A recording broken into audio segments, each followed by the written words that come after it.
ஓம் காலகால ஈஸ்வராய நமக. பிரபஞ்ச சக்திக்கு நன்றிகள். இந்த வீடியோவில் பார்த்தீங்கன்னா கன்னி லக்னத்தை பொறுத்த வரைக்கும் எந்த கிரக நிலைகள் இவங்க டாப்பில் கொண்டு போய் உட்கார வைக்கும் அது பார்க்க போகிறோம். டாப் அப்படின்னாலே பொருளாதார ரீதியான வளர்ச்சி. இன்றைக்கெல்லாம் காசு பணம் தான். காசு பணம் இல்லைன்னா யாருக்கும் எந்த மரியாதையும் இல்லைங்கிறதுனால எல்லாருமே காசு பணத்தை நோக்கி ஓடிட்டு இருக்கிறாங்க.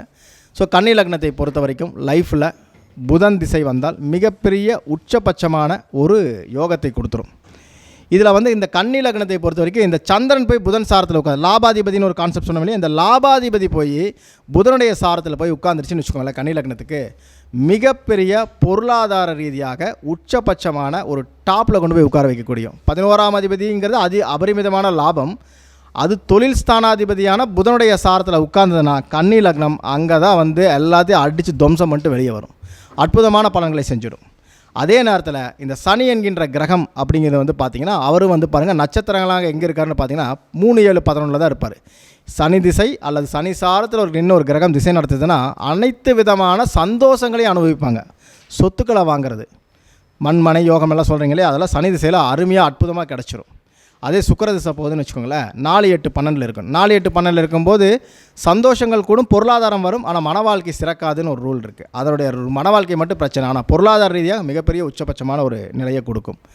ராகு திசையே போகுது சார்னா கவலையே வேண்டாம். எப்படி நான் சந்திரன் புதன் சாரத்தில் நின்று ஒரு அடித்து துவம்சம் பண்ணிட்டு வரும்னு நான் சொன்னேன்னா, இந்த 10ஆம் இடமான புதனுக்கு அபிஜித்தே ராகு தான். அதுவும் பாசிட்டிவான அபிஜித்து.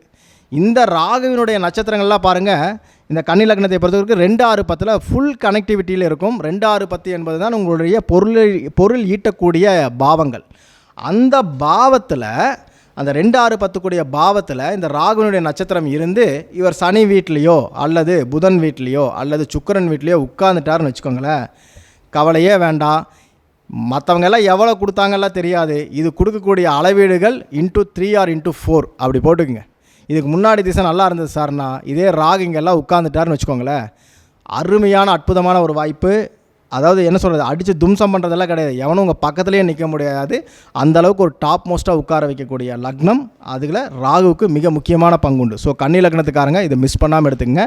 இந்த 2, 6, 10 என்பது மிகப்பெரிய பொருளீட்டக்கூடிய பாவம். அதில் உங்களுடைய அபிஜித் 10க்கு அபிஜித்தான கிரகத்துடைய நிலை மிகப்பெரிய உச்சபட்சமான ஒரு நிலையை காட்டும்.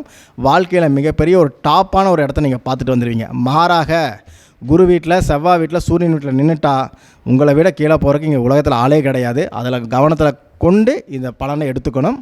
இல்லையா பக்கத்தில் இருக்கிற ஜோசியர்கிட்ட காட்டிட்டு ஜாதகத்தை அனலைஸ் பண்ணிட்டு தொழில் ஆரம்பிச்சுக்கோங்க. சரிங்களா? நன்றி.